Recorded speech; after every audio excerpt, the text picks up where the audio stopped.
Yes, Mr. President, I'll grant you that Barney Baruch and I aren't exactly standing on bread lines yet. No, I'm not asking for your help. I've never asked a man's help, and I never will, but I'm telling you, you have to do something, and fast. Good. We'll talk about it on Friday at the White House. Goodbye, Mr. President. Mr. President, why don't we bury the hatchet, and you and Mrs. Roosevelt come over for supper on Christmas Eve on your way to Hyde Park? Wonderful, I'm delighted. Goodbye, Mr. President. If I thought he was going to say yes, I never would have asked. Grace, call Al Smith and find out what Democrats eat. Yes, sir. Do you have the package of Tiffany's? Yes, sir. Arrived this morning, sir. Good. I'll give this to her and then I'll tell her I want to adopt her. Where is she anyhow? Oh, she's upstairs writing out a letter to her friends at the orphanage. I'll have Drake call her. Fine. Sir, you don't have to be nervous. She's gonna be the happiest little girl in the world.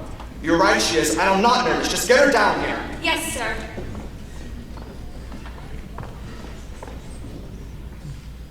Hello? Hello, Annie. How are you? Fine, thank you, sir. How are you? Fine. Fine. Fine. Annie, the time's come for us to have a pretty serious discussion. You're sending me back to the orphanage, right? Annie, can we have a man-to-man talk? Sure. Annie, I was born into a very poor family in what they call Hell's Kitchen, right here in the city. By the time I was 10, both my parents were dead.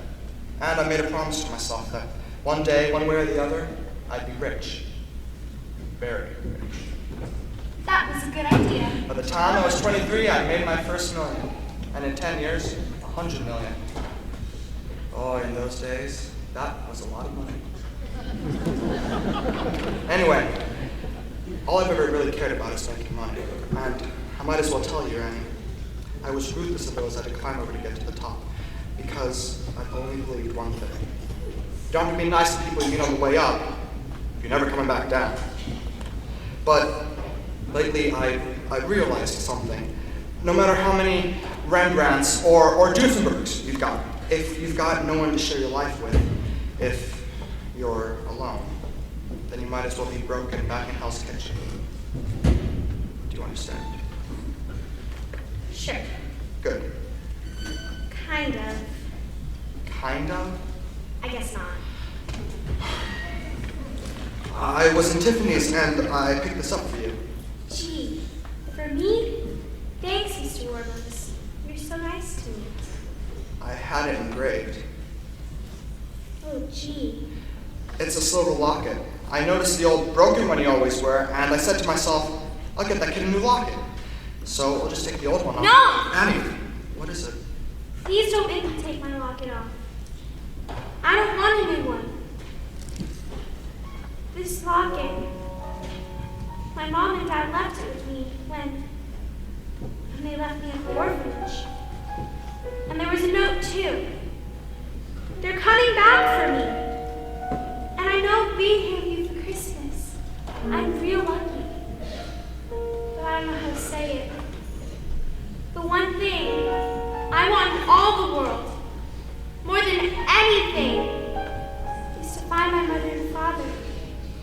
And to be like other kids. With folks of my own. I'll find your parents for you, Annie. I'll find them for you. It's gonna be all right. Miss Annie, you just see. If anyone can find your parents, Warbucks is the man. Mr. Warbucks will find your mother and father. If he has to pull every political string there is to pull. Up to and including the White House. J. Edgar, Warbucks, I need 50 of your best G-men. A day, a week, a month, however long it takes. Put them on vacation and I'll pay all costs. When can I have them? Tomorrow morning. Oh, and Jake, get me Elliot Ness. Well, take him off the Capone case. Annie, give me your locket. But Mr. Warbucks, I just told you. I understand all that, but it may be our best clue. We'll give it to the FBI and they'll trace where it was bought and who bought it. Okay. And maybe the FBI should have my note too. Just wait. You might be meeting your parents within a couple of days. Really? Really. Gee, I gotta write a letter to the kids about this. And Mr. Warbuck says I'll be meeting my mother and father within a couple of days. So maybe now this prayer's the last one of its kind.